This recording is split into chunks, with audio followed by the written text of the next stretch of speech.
There is a life I lead in this city, hurrying to cut my teeth.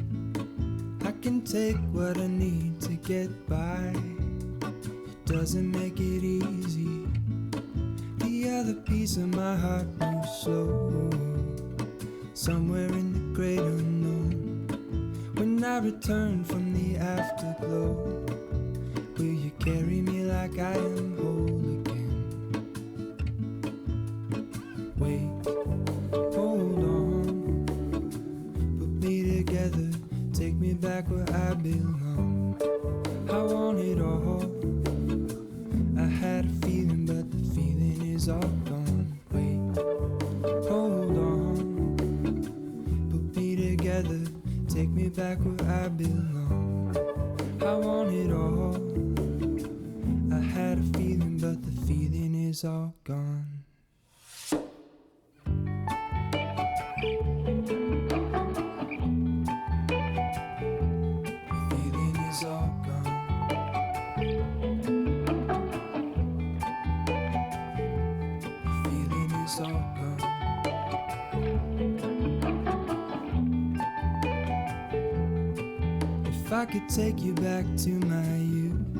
Bienvenue sur ce nouveau vlog, j'espère que vous allez bien. Je pense qu'au niveau du montage, je vous ai déjà montré un peu le maquillage que je me suis fait. C'est un peu le maquillage hyper simpliste que je me fais en ce moment parce que j'ai pas très envie de me prendre la tête et que j'ai encore une peau un peu allée. Nous sommes dimanche, alors je compte pas filmer des vlogs que les dimanches parce que ça serait pas très intéressant au bout d'un moment. Bien que en y réfléchissant, il n'y a pas vraiment de différence finalement entre les week-ends et les jours de la semaine. Quand on est entrepreneur, quand on est freelance, quand on est blogueur, finalement ça revient exactement au même. Et d'ailleurs, parfois je travaille plus les week-ends que des jours de la semaine, c'est très très variable. Aujourd'hui c'est une journée où j'ai sorti ma première vidéo de la rentrée, un vlog, justement le dernier vlog que j'ai filmé. Je rattrape un peu tous mes mails en retard, je continue de faire mes cartons, vous pouvez voir derrière parce que comme je vous l'ai dit la dernière fois, je suis en plein déménagement et d'ailleurs c'est demain que je signe mon nouvel appart. Alors je vais pas déménager tout de suite, hein, c'est pour ça que tout n'est pas prêt du tout, parce qu'il va falloir que je fasse des travaux en fait dans le prochain. Bref, hier j'ai passé la journée à ne rien faire. Je vous dis ça aussi peut-être parfois pour déculpabiliser. Parce que je sais que c'est pas du tout quelque chose que l'on montre souvent en tant que blogueuse, surtout en tant que blogueuse green et compagnie. En fait j'ai vraiment fait la fête très très tard vendredi soir et du coup j'ai dormi que 3 heures, ce qui a fait que hier après j'ai fait une énorme sieste et vraiment je me traînais devant des séries et tout. Et c'est vrai que ça n'a aucun intérêt en fait à me mettre sur les réseaux sociaux parce que c'est vraiment se montrer et avoir un côté un peu exhibe.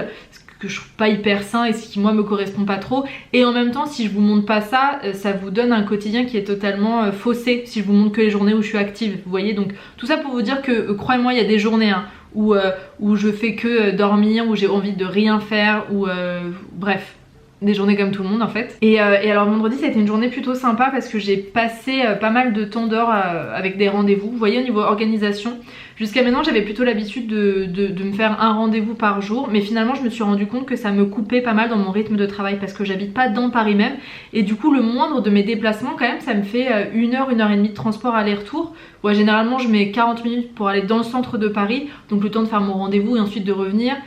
C'est compliqué, en fait ça coupe vraiment la journée. Ce qui fait que maintenant quand j'ai des rendez-vous, j'essaie vraiment de tous les placer dans la même journée, comme ça je passe la journée dehors quitte à prendre mon ordi avec moi. Et c'est justement ce qui s'est passé vendredi. Vendredi matin déjà j'ai commencé par aller prendre le petit déj chez une copine qui fait du télétravail en ce moment suite au Covid. Et donc j'ai pris mon ordi avec moi et je suis passée acheter des petits trucs à manger et on a papoté autour d'un petit déj et ensuite on a bossé un peu chacune de notre côté chez elle. C'est super sympa de faire ça. Enfin si vous êtes freelance aussi et qu'à un moment vous en avez marre de bosser seul chez vous, plutôt que d'aller payer des coworking ou aller vous mettre dans un café, c'est aussi sympa d'aller chez des amis qui font la même chose et tout ça. C'est je me suis sentie bien de faire ça parce que j'étais active, en même temps je voyais une copine, je travaillais, c'était une journée qui était sympa, il faisait beau en plus dans Paris. Ensuite à midi et demi j'ai enchaîné avec un rendez-vous chez l'artisan végétal. Vous avez peut-être, non je sais pas, ça se voit même pas en vrai, je me suis coupé les cheveux, mais j'avais vraiment besoin de refaire une coupe parce que là je les avais très très longs et surtout le dégradé était en train de pousser, ce qui faisait que j'avais les cheveux vraiment très plats. Et l'artisan végétal c'est vraiment un très très bon coiffeur qui a dans le 11e arrondissement de Paris vers la place Voltaire, et ils sont vraiment spécialisés dans tous les soins végétaux, dans les colorations végétales. Alors moi je ne fais pas de coloration, j'y échappe pour l'instant, j'ai quelques cheveux blancs qui apparaissent sur le dessus mais bon je les arrache, je sais c'est pas bien, mais j'en ai pas du tout assez pour faire de la coloration spécialement dédiée aux cheveux blancs. Et donc j'ai surpassé pour refaire une petite coupe de cheveux, ça m'a fait du bien, j'ai recoupé la mèche, le dégradé. Attendez, je vais essayer de vous montrer. Et ils sont quand même un peu plus courts, vous voyez, parce que je pense qu'il m'arrivait facile là. Donc on a coupé les pointes. J'ai pas fait de soins parce que j'avais pas le temps. Et ensuite, comme je vous le disais, j'ai enchaîné avec un rendez-vous chez Funky Veggie. Funky Veggie, c'est une marque que vous connaissez sûrement parce que j'en parle de temps en temps. Ils ont commencé avec les petites... Alors attendez, j'arrive, je vais vous montrer. Ils ont commencé avec les petites boules comme ça. C'est des boules fourrées, en fait, c'est des boules de date fourrées avec, je sais pas, ça dépend de la noisette, du beurre de cacahuète. Et c'est des energy balls, en fait, c'est assez connu dans le... c'est assez connu en snacking sain et donc la marque avait débuté avec ça. Entre temps ils ont sorti aussi des biscuits apéro plutôt sains. Moi je vous en ai beaucoup parlé avec la pâte à tartiner ouf que j'adore, qui est une pâte à tartiner en fait avec très peu d'ingrédients. Purée de haricots rouges, donc ça c'est assez intéressant, du sucre de fleur de coco, eau, purée de noisettes, poudre de cacao, c'est tout, il y a seulement 5 ingrédients et c'est un peu revenir à des... Alors c'est pas des basiques mais des aliments plaisir avec une liste hyper minimaliste et sans cochonnerie dedans. Et c'est une pâte à tartiner que j'aime énormément. Là ils ont sorti une aussi cacao beurre de cacahuète. Non, cacao et cacahuète. Moi je préfère la basique, je l'ai goûtée du coup, je préfère celle-ci. Oh là ils vont sortir des nouveautés aussi qui sont une dinguerie. Il y a Camille justement, l'une des fondatrices qui me l'a fait goûter. Hallucinant, mais ça sortira pas avant octobre, je vous en parlerai à ce moment là. J'avais rendez-vous chez Funky Veggie parce que j'ai enregistré un podcast avec Camille qui est donc l'une des fondatrices et c'était un podcast, alors moi je suis arrivée très détente et généralement j'essaie de pas écouter les interviews que les gens font avant justement pour ne pas du tout être influencée, pour ne pas préparer mes réponses. Du coup je suis un peu arrivée en roue libre et c'était vraiment très cool de papoter avec Camille comme ça parce qu'elle a super bien préparé son interview, c'était très intéressant de parler avec elle, j'avais l'impression de parler à une copine. On a parlé de développement personnel parce elle est vachement portée sur le sujet aussi. Elle avait sorti tout un livre qui mélangeait alimentation, astuces un peu healthy, développement personnel et tout. C'était un livre très sympa dont je vous avais déjà parlé. Et donc on a papoté de tout ça, on a papoté un peu d'alimentation, enfin bref. Je sais pas si au moment où je vous mettrai ce vlog le podcast sera sorti, je sais pas si l'épisode sera sorti. Si c'est le cas je vous mettrai le lien en barre d'infos. Si ce n'est pas le cas il faudra... restez au courant sur Instagram, je pense que je vous diffuserai ça dès que ça sortira. Maintenant je vous ai un peu raconté ma vie. Hier soir justement je me suis couchée assez tôt, ça m'a fait du bien. Et j'ai terminé un livre qui s'appelle Les relations intimes de Lise Bourbeau. Vous connaissez peut-être l'amour, les relations intimes, le couple, tout ça c'est un sujet qui me passionne. Lise Bourbeau, j'aime énormément son approche. Et en fait les relations intimes c'est un livre sous format de questions-réponses. En fait elle a récupéré les questions qui étaient le plus posées pendant ses conférences, pendant ses formations et elle y répond. C'est pas hyper fun à lire dans le sens où à partir du moment où j'ai l'impression on a lu 5 ou 6 questions, qu'on connaît un peu son approche, on a un peu compris les grands principes. Parfois c'est des questions dans lesquelles je me retrouvais pas du tout, mais en même temps lire ces réponses était très intéressante quand même. Et donc des questions types telles que pourquoi ai-je peur de m'engager dans une relation amoureuse, comment me sentir plus libre dans mon couple, comment améliorer le dialogue, il n'y a plus d'amour dans notre couple, juste de l'attachement, est-ce la fin de notre relation, pourquoi est-ce que je rencontre toujours le même type de personnalité, etc.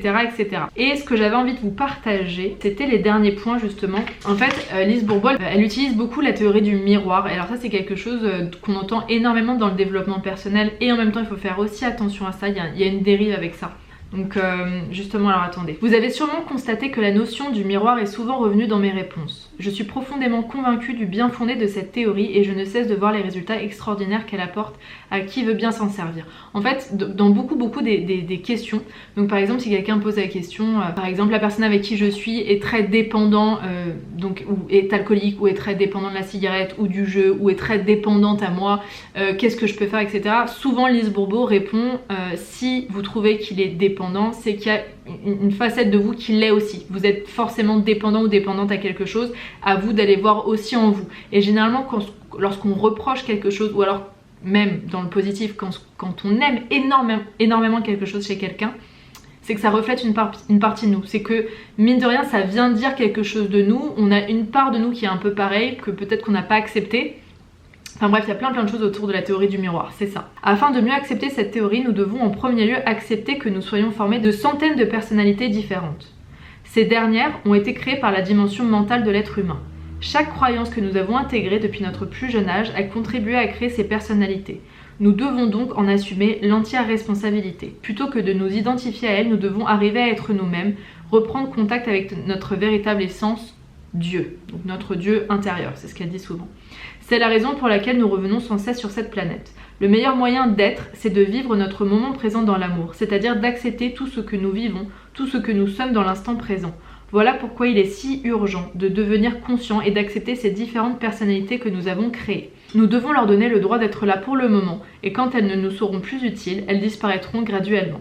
La notion de vie de couple et de famille a été créée sur Terre dans le but d'aider la race humaine à aimer. Malheureusement, cette dernière a pris la route opposée. Les humains ont développé de plus en plus d'égoïsme, cherchant à être aimés plutôt qu'à aimer. Nous aurions intérêt à observer la nature et les animaux qui, eux, suivent naturellement les lois de l'amour. Pour terminer ce livret, je réponds à une question qui ne m'a jamais été posée dans une conférence et qui est pourtant la plus importante de toutes. Comment définir une vraie relation intime? Je vous listerai les points après. Donc voilà, elle utilise beaucoup la notion de miroir et elle répète aussi beaucoup dans le livre qu'en fait souvent, en couple, on croit en fait qu'on est en couple pour être aimé. Et elle dit que finalement, l'essence spirituelle du couple, c'est d'apprendre à aimer l'autre inconditionnellement, même dans les aspects qui nous conviennent le moins bien. Et aimer l'autre, apprendre à aimer l'autre, ça veut dire aussi apprendre à s'aimer soi-même. C'est pour ça qu'il utilise beaucoup le miroir. Alors j'aime cette notion, je trouve ça très intéressant et en même temps, une fois de plus, comme dans tous les aspects du développement personnel, pour moi, il s'agit aussi de contexte. Bien évidemment que ce que je vois de l'autre me reflète aussi moi. Bien évidemment que toute la responsabilité n'est pas dans les mains de l'autre, toute la faute n'est pas dans les mains de l'autre. Après, je trouve que la déviance qu'il peut y avoir avec ce genre de phrase quand elle est hors contexte, c'est que eh bien on prend 100% de la responsabilité. Que rien n'est de la faute de l'autre, que rien n'est de la responsabilité de l'autre et que c'est que nous. Et du coup, on prend une charge qui est trop lourde pour nous, vous voyez, alors que l'autre a aussi son travail à faire. Et du coup, on peut avoir tendance, je trouve, dans le développement personnel, à ne pas savoir poser ses limites. Et ça, pourtant, elle le dit bien dans chacune des réponses. Elle dit si à un moment c'est trop pour vous, si vraiment vous sentez que vous dépassez des limites, rien ne vous oblige à rester. Après, elle explique que généralement si on part, il y a un schéma répétitif qui se met en place. Si on n'a pas accepté l'autre, si on n'aime pas l'autre, même avec cette facette qu'on n'aime pas, ou qui peut-être parfois même nous fait du mal, il y a un schéma répétitif qui se met en place. Et ça c'est vrai, moi j'ai pu l'expérimenter dans ma vie. J'ai souvent vu le même genre de situation arriver, souvent. Et pourtant je m'en vais parce que parfois c'est trop pour moi. Je sens que j'ai mes limites à poser, que ça me convient pas. Et hop, bizarrement, il y a une situation un peu dans le même style qui revient et qui s'implante. J'ai pas la réponse. En vrai, j'ai pas la réponse à vous donner et vous me direz ce que vous en pensez. Je pense que c'est très important de poser ses limites et il faut faire très attention à ne pas non plus trop s'en demander. Et en même temps, c'est vrai qu'à force de fuir et de ne pas accepter l'autre tel qu'il est, ou d'accepter la situation et de se dire ok, c'est sa personne, c'est ce qu'il est, je vais l'accepter, je vais l'aimer tel quel et ça n'a rien à voir avec moi, je n'ai pas à le prendre contre moi. Tant qu'on n'arrive pas à accepter ça, il y a de fortes chances que ça se représente dans nos vies. J'ai remarqué ça. Mais attention à ne pas non plus se faire trop mal. Vous voyez, donc l'équilibre est un peu compliqué à trouver. Donc comment définir une vraie relation intime selon Lise Bourbeau? Là je vous lis le livre, hein. Je ne dis pas que forcément je suis d'accord, j'ai pas pris assez de temps pour penser à ce sujet, mais donc acceptez-vous et acceptez l'autre en vous donnant et en donnant à l'autre le droit d'être ce qu'il est, tout en sachant que tout est temporaire. Deuxième point. Souvenez-vous qu'à chaque fois que vous voulez diriger ou contrôler, vous allez à l'encontre de la loi de l'amour et de l'acceptation. Plus vous voulez que quelque chose ou qu'une personne change, moins elle change. Ça c'est vrai, ça c'est très vrai et ça marche aussi pour nous. Plus vous laissez les choses se faire et lâcher prise, plus vous faites place à la transformation. C'est un paradoxe difficile à accepter, mais vous pouvez facilement le vérifier si vous observez bien. Ça c'est vrai, j'ai beaucoup remarqué, c'est pour ça que je vous dis que selon moi, la clé, mais le secret de la loi de l'attraction, c'est d'être dans la gratitude pour ce qui est déjà dans le présent. Si on veut absolument changer le présent, parce que finalement ça ne nous convient pas, il y a quelque chose qui stagne et on va pas attirer des belles choses. Alors que lorsqu'on est dans la gratitude pour ce qui est déjà, même si c'est pas paradisiaque et idyllique, il y a quelque chose qui se transforme. Et c'est pareil chez les personnes. Apprenez à exprimer vos désirs ou à donner un conseil sans attente. Quand vous voulez que le résultat soit à votre goût, vous n'êtes que dans le contrôle. C'est ça. On peut exprimer ce que l'on veut, ce que l'on attendrait de la personne, mais la personne ne nous doit rien à partir du moment où elle ne nous a rien promis concernant cette thématique-là. C'est vrai que l'autre n'est pas notre jouet, n'est pas notre pantin et il n'a pas à répondre à tous nos désirs, toutes nos attentes. Je vous dis ça, c'est très très facile à dire, hein. C'est moins facile à faire. Apprenez à vous engager avec votre cœur en prenant la décision d'utiliser votre conjoint pour apprendre à aimer davantage. Aimer veut dire je veux ton bonheur et non je t'aime pour ce que tu m'apportes. Soyez conscient du fait que ce sont vos croyances qui provoquent les attitudes de votre conjoint. Adoptez de nouvelles croyances et son attitude se transformera peu à peu. Voici un exemple. Supposons qu'un homme croit que sa femme ne peut rien décider par elle-même. Il se croit donc obligé de décider pour elle. S'il décide de croire qu'elle peut développer son pouvoir de décision et qu'il la félicite à chaque fois qu'elle prend une décision, l'attitude de cette femme se transformera, même si le tout se passe inconsciemment. Oui, je suis plutôt d'accord et une fois de plus, attention à ne pas prendre 100% de la responsabilité. On a 50% de la responsabilité dans un comportement même de l'autre. Ça, j'en suis entièrement d'accord, il y a quelque chose qui se passe au niveau inconscient, au niveau énergétique. Je sais pas si on a 100% de la responsabilité. Voilà, l'autre n'est pas un pantin une fois de plus. Donc là, je mettrai un petit bémol. Développez en vous-même les qualités que vous voulez que l'autre possède. Ça, c'est bien aussi. Souvent, on reproche à quelqu'un quelque chose que l'on ne fait même pas nous-mêmes, mais de façon très inconsciente. Hein. Et c'est très facile de reprocher, alors que si on se pose la question nous concernant, est-ce que moi je le fais vraiment, finalement, ce que je lui demande, généralement non. Acceptez que ce soit à travers vos différences que vous grandirez le plus. En utilisant la théorie du miroir, ces différences deviendront un atout plutôt qu'un sujet de discorde. Utilisez ce qui vous dérange et ce que vous admirez chez l'autre pour devenir conscient de ce que vous n'acceptez pas de vous-même. Ensuite, donnez-vous le droit d'être ainsi tout en comprenant ce qui vous motive. Établissez une relation de complicité avec votre conjoint. Rappelez-vous régulièrement que vous êtes ensemble pour grandir, pour améliorer votre qualité de vie, sinon il ne serait pas bien intelligent de vouloir vivre avec quelqu'un. Voilà. N'oublions pas que c'est pour améliorer notre qualité de vie, pour évoluer dans le bon sens. C'est pas pour se faire mal non plus. Donc parfois l'évolution peut passer par des petits moments d'inconfort, c'est évident. Mais si c'est pour être malheureux, pas grand intérêt non plus. Aimez l'autre et soyez-en tellement fiers que vous serez heureux que les autres l'admirent, tout comme vous appréciez qu'on admire les choses que vous aimez. Et enfin, soyez intéressés par ce que l'autre ressent. Ainsi, vous ne serez plus dirigé par votre mental mais par votre cœur. Vous développerez aussi votre capacité à ressentir, ce qui ne peut qu'être profitable pour vous-même. Ma définition préférée d'une relation idéale est la suivante. Une relation de couple dans laquelle chacun jouit d'une liberté totale, mais dans laquelle ni l'un ni l'autre n'a envie d'exploiter cet avantage au détriment de l'autre. Voilà, c'était le petit mot de la fin. Alors là, vous voyez, typiquement, on n'est pas dans une assiette hyper instagrammable. Et encore, en fait, c'est les restes d'hier soir. Je m'étais préparé une grosse assiette et je pense que j'ai arrêté d'avoir faim au milieu de l'assiette. Du coup, de me forcer, ou plutôt que de jeter, je garde pour le lendemain. En gros, c'est du quinoa, un petit peu de salade. J'ai aussi fait revenir des courgettes avec de l'huile d'olive à la poêle. Et alors, ce qu'on voit là, c'est des restes, c'est une galette lupin, il me semble. Ouais, c'est des galettes au lupin et soja que j'ai acheté chez Naturalia. Et là j'ai rajouté une tomate fraîche, je viens de le faire. Donc en assaisonnement j'ai aussi rajouté une petite cuillère à café de pesto de la marque Casidomi. C'est un pesto au tofu qui est très très bon. Et voilà, écoutez, je vais manger le reste. Et là je viens de me servir un petit verre de kombucha. J'aime bien en acheter de temps en temps, c'est une boisson qui est très bonne pour le ventre. Et là c'est une bouteille qui vient de chez La Vie Claire, une grande bouteille de verre et il est vraiment pas mal. Bon, et là, parce que j'avais envie d'y un petit peu de sucré après le reste de mon repas, j'ai pris une compote de pommes que j'ai versée dans un petit bol et je me suis fait 2 petites tartines avec de la pâte à tartiner que je suis enfin en train de foutre partout. La pâte à tartiner ouf de Funky Veggie, elle est vraiment très très bonne.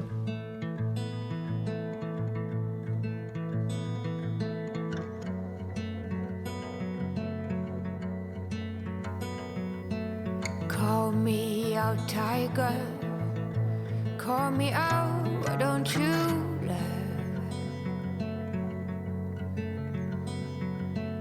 Lift me up higher, above the clouds, won't you love? When the scenery is right, go right in. I wanna fall deep within.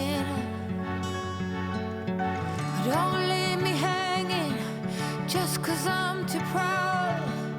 Whisper away my outdated doubts. Somebody do me the courtesy, dress me down.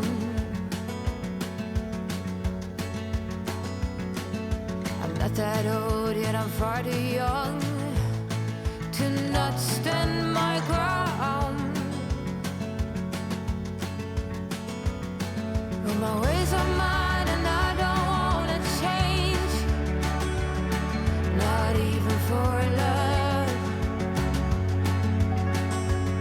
Hello, nous sommes le lendemain de mon long discours d'hier, moi qui voulais faire des vlogs pas trop longs, je vais pas continuer encore pendant 4 ans parce que sinon ça va ressembler à mes anciens vlogs.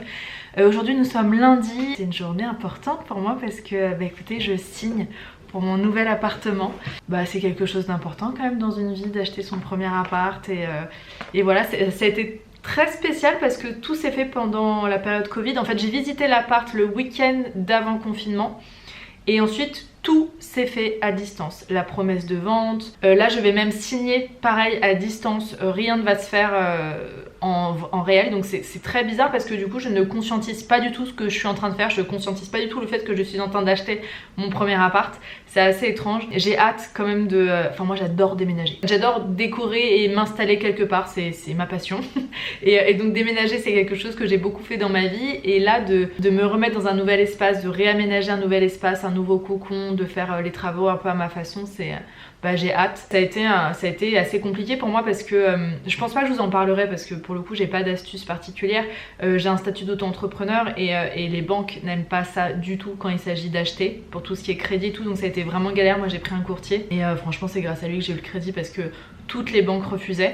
Pour cette dernière séquence de vlog, parce que je pense que je vais m'arrêter là ensuite, j'avais envie peut-être de vous montrer les dernières nouveautés que j'ai reçues parce que, alors vous le savez, je suis blogueuse, mon métier c'est de recevoir pas mal de produits, pas mal de trucs, de tester, de vous en parler si j'aime, etc. N'empêche que je reçois de moins en moins de colis parce que je les refuse. Ça fait bientôt 7 ans que je fais ce métier là et ça va, je pense que j'ai fait le tour et j'ai pas envie de tester une 45e crème hydratante ou un énième shampoing. Alors après ça m'arrive parfois, ça s'explique pas, je vais recevoir un mail d'une marque qui va me proposer un truc et pourquoi à eux je dis oui, à d'autres je dis non, je sais pas, ça s'explique pas, je laisse vraiment parler l'intuition à ce moment là. J'essaie de me consacrer vraiment aussi aux produits qui sortent un peu de l'ordinaire et pas des produits qui existent déjà dans plein d'autres marques et tout et que j'ai déjà testé 1000 fois. Ça peut être des coups de cœur marques, des coups de cœur produits. Comme je vous le disais, c'est pas très logique, c'est pas toujours logique, ça ne passe pas toujours par la raison. Bref, j'ai reçu un petit colis des tendances d'Emma. Les tendances d'Emma, vous connaissez sûrement, ça a été, il me semble que c'était une des pionnières quand même, moi c'est avec eux que j'ai commencé en tout cas, avec les cotons réutilisables et donc la marque a pas mal évolué et elle a sorti pas mal d'autres petites choses, des petits gadgets du quotidien en mode zéro déchet. Et donc là, elle m'a proposé de recevoir, enfin l'agence de presse m'a proposé de recevoir 2 produits. C'est des produits ménage. Donc il y en a un, c'est la solution pratique, économique et écolo pour des vitres impeccables juste avec de l'eau. Et là pareil, c'est la première lingette écologique qui est réutilisable pour nettoyer vos tablettes et les smartphones. En fait, je viens de les ouvrir et je me suis rendu compte que en fait il s'agit du même produit. C'est clairement la même chose mais à des tailles différentes. Donc il y a la petite taille comme ça qui va être très pratique. Je viens d'essayer de nettoyer mon téléphone avec et c'est effectivement très pratique parce que le téléphone était dégueulasse, avait des traces de doigts partout et tout. Ça sert pour les lunettes, ça peut servir aussi pour les miroirs. Mais justement pour tout ce qui est miroir, vitres, etc. ce serait plutôt le grand format. Il y en a 2 dans la boîte. Et donc ça apparemment il y a juste à pchiter de l'eau et à essuyer avec ça et ça suffirait. Donc j'essaierai ensuite sur un miroir pour voir ce que ça donne. Mais voilà, très pratique. C'est vrai que je reçois peu de produits ménagers tout simplement parce que moi je fais tout au vinaigre blanc, bicarbonate. Enfin je me prends vraiment pas la tête pour tout ce qui est ménage. Mais ça c'est vrai que c'est pas mal d'avoir ça parce que j'ai mes lunettes qui sont souvent dégueulasses. Ou mon téléphone, comme je mets de l'huile sur le visage, souvent ça s'imprime sur le téléphone. Ou le maquillage, tout ça. C'est pratique d'avoir une petite lingette comme ça à disposition. Donc voilà, ça c'était le dernier petit colis que j'ai reçu. J'ai reçu un nouvel agenda aussi, mais ça je vais attendre un petit peu avant de vous en parler. Il est magnifique. Il est magnifique. Je pense que je vous en parlerai début octobre. Et j'ai reçu un petit bijou. Je suis très contente, je suis très touchée parce que en fait Antelope Shop c'est une marque, en fait je connais la créatrice, je connais Hélène de base sur YouTube. Je la suivais sur YouTube quand elle était youtubeuse, elle partageait plein de trucs et en fait il me semble qu'ensuite elle a créé sa marque de bijoux avec son amoureuse il me semble. Donc la marque qui s'appelle Antelope Shop et donc je la suis sur les réseaux sociaux, j'aime beaucoup Hélène, j'aime beaucoup son énergie et j'avais craqué pour un bijou qu'elles ont sorti, un ear cuff. Vous voyez c'est le petit anneau que je porte jusque là qui est un faux piercing en fait parce que j'adore ce piercing là, j'adore le vrai piercing mais je m'étais renseignée et j'avais la flemme de la cicatrisation, j'avais la flemme d'attendre 2 mois pour changer la prothèse et avoir un anneau comme je voulais et tout donc bref je l'avais pas fait. Et là donc c'est un faux, c'est un petit anneau tout simple, je vais l'enlever, je vais vous montrer, qui peut se porter de bas, donc là en mode ear cuff, ou bien vous pouvez aussi le porter, vous savez, sur le haut de l'oreille si vous préférez ça. Et donc moi je leur avais commandé ça, je m'étais fait un petit cadeau, je sais plus pourquoi c'était une occasion, je m'étais dit je me fais un petit cadeau, je me l'étais offert, attendez je vais galérer, c'est bon. Et donc là Hélène m'a adorablement proposé, elle me dit voilà ça nous ferait plaisir de te faire un cadeau, est-ce qu'il y a une autre pièce qui te ferait plaisir? Et j'avais repéré une autre bague qui s'appelle, et ben j'ai oublié le nom, mais je vais vous l'inscrire. Et en fait je suis très fan, elle est vraiment toute simple, c'est une bague hyper minimaliste, vous voyez elle peut s'ouvrir là, vous pouvez même la porter retourner hein, si vous préférez ce style là. Et je trouve ça minimaliste et en même temps hyper canon et hyper élégant les grosses bagues. Alors perso j'ai toujours trouvé que les grosses bagues m'allaient mieux tout simplement parce que j'ai pas des doigts très fins, j'ai pas des très longues mains et du coup par effet de contraste les grosses bagues j'ai l'impression me donnent un côté plus féminin au niveau des mains et m'affinent les doigts. N'empêche qu'au niveau du style j'adore aussi l'effet de plein de petites bagues superposées, ça m'arrive très souvent d'en porter, généralement elles viennent de chez Aglaé & Co, plein de petites bagues en or, en argent, bref je mélange, mais j'aime bien de temps en temps avoir une pièce comme ça et je la trouve canon. Voilà, je vous mettrai tous les liens en barre d'infos. En termes de bijoux, là je porte un jonc aussi, celui-ci vient de chez Pelva qui est une marque aussi, une petite marque française que j'aime beaucoup. Je portais, vous savez dans mon dernier vlog, des boucles d'oreilles qui venaient de chez elle. Voilà, là je suis dans ma période argent parce que je suis encore un petit peu bronzée donc j'en profite. C'est mes deux petits bijoux du moment. Et je pense que je vais arrêter mon vlog maintenant parce que ça va durer beaucoup trop longtemps encore sinon. Et je vais signer mon appart cet après-midi et je vous tiens au courant de toute façon. Merci d'avoir regardé ce vlog jusqu'au bout, merci pour vos encouragements la semaine dernière, vous avez été trop chou à me dire que c'était un format que vous aimiez, que ça soit pas trop long, pas trop court, c'était parfait et tout, donc vraiment merci pour cette bienveillance. Je sais pas si la semaine prochaine je ferai un autre vlog ou si je vais attendre peut-être une semaine ou deux avant d'en refaire, je vais voir les formats que je vais mettre en place. Donc de toute façon on se retrouve la semaine prochaine et je vous embrasse très fort. À très vite, bye bye. Mais pas du tout, j'ai dit que j'allais terminer mais pas du tout, j'avais envie de vous reparler de quelque chose parce que je vous en ai parlé rapidement en story il y a quelques semaines et vous avez été tellement nombreuses à aimer le concept, à me reposer des questions, je me suis dit que ça pouvait être cool de vous le rajouter dans ce vlog là. Je vous parle très souvent de culottes de règles parce que moi c'est une des protections que j'utilise le plus souvent ici, après j'utilise la cup de temps en temps si c'est nécessaire, mais sincèrement une fois qu'on a essayé les culottes de règles on n'a plus envie de mettre quoi que ce soit d'autre. C'est des culottes de règles qui viennent, qui sont de la marque Et Alors, et en fait pourquoi j'ai accepté justement de les recevoir alors que j'utilise déjà des culottes de règles, c'est parce que celles-ci elles ont vraiment un petit concept, un petit truc en plus. En fait la créatrice est partie du constat que certaines personnes ont besoin de changer de culotte menstruelle au cours de la journée et que c'est très compliqué quand on porte des pantalons. En fait il faudrait se déshabiller totalement, enlever les chaussures, le pantalon, etc. pour enlever la culotte. Et du coup elle a créé des très jolies culottes qui peuvent se détacher à l'aide d'un tout petit embout comme ça. Alors je vais essayer de le faire à une main mais c'est pas facile. Voilà. Et donc comme ça vous pouvez enlever hyper facilement votre culotte et vous la mettez ensuite dans une petite pochette et dans le sac. Et alors c'est des culottes qui sont plutôt adaptées au flux léger à moyen. C'est pas fait pour les gros flux mais justement l'avantage c'est qu'elles se changent hyper facilement. Donc même si vous avez un flux important et que vous avez besoin de changer, imaginons je sais pas 2-3 fois dans la journée, c'est hyper simple grâce à ces petites attaches. Donc elles sont hyper éthiques, hein, c'est fait en France et tout, elles sont toutes jolies et regardez celle-là comme elle est jolie aussi, on dirait pas du tout des culottes de règles, elles sont vraiment très jolies. Je vais vous insérer, alors là il y a des petites peluches parce que je l'ai mise à la machine, elle a chopé des petites peluches entre temps, mais je vais vous insérer parce que j'avais filmé le rendu pour Instagram, donc je pense que j'ai encore les images dans mon téléphone, comme ça vous verrez à peu près ce que ça rend. Elles sont vraiment très jolies, donc je vous mets les liens en dessous. Elles sont jolies bien évidemment, mais elles sont aussi très efficaces, chez moi elles suffisent largement pour une journée d'ailleurs. Je vous mets le lien et il y a un petit code promo si vous avez envie de craquer.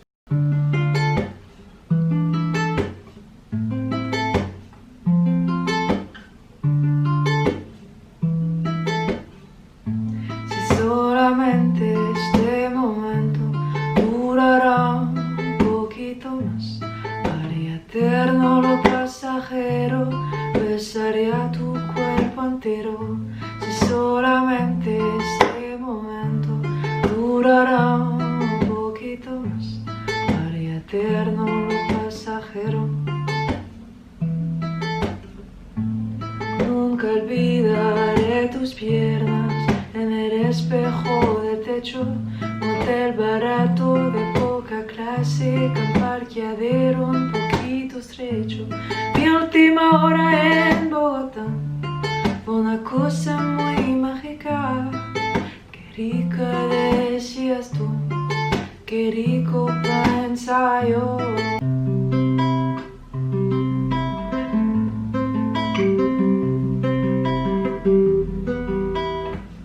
Tu crois que la terre t'appartient tout entière.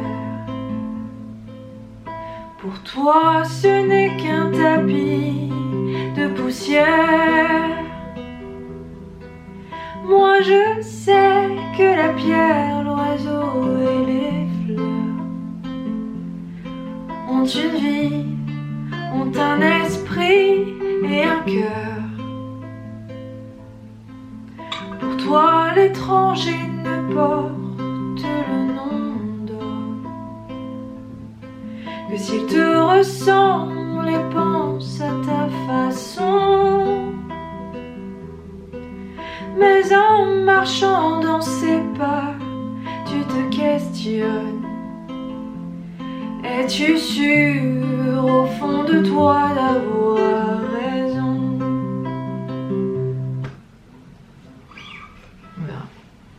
On verra avec le temps si elle devient bien. L'eau rosière, l'unisson, les espaces et la hauteur sous plafond. Tu me manques, pourtant tu es là. Tu me manques, pourtant tu es là. Le bleu du ciel, l'horizon, les nuages et la hauteur sous plafond. Tu me manques, pourtant tu es là. Tu me manques, pourtant tu es là. On offre notre amour sans condition, sans condition. On souffle notre amour sans illusion, sans illusion. Bésame, bésame mucho, como si fuera esta noche la última vez. Bésame, bésame mucho, que tengo miedo perderte, perderte después. Bésame, bésame mucho.